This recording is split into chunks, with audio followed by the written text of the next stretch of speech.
একটি doctor trainee হঠাৎ placement পেয়ে গেল আরজি করের চেক ডিপার্টমেন্টের ছোট্ট একটি কোণে, দুর্নীতিগ্রস্তদের গাদায় আরো ভালো ডাক্তারদের সাথে। প্লেসমেন্ট যদিও মিলল, উপযুক্ত সাহায্য মিলল না।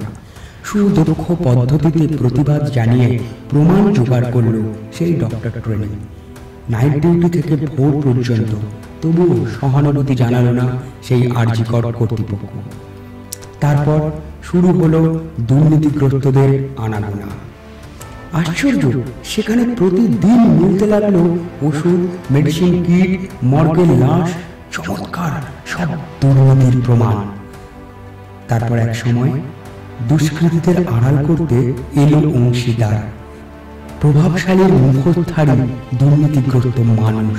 কাজে দুর্বল হয়ে পড়ল সেই সৎ ডক্টর ট্রেনি। প্রমাণ কালেকশন গেল বন্ধ হয়ে। প্রমাণ খানিকটা প্রমাণ। আশ্চর্য, এই ডক্টর ট্রেনি প্রমাণের সন্ধানে বারবার চেষ্টা করলো সেই নেক্সাসেরটা ভাঙা, কিন্তু অপদত্ত হলো প্রতিবার।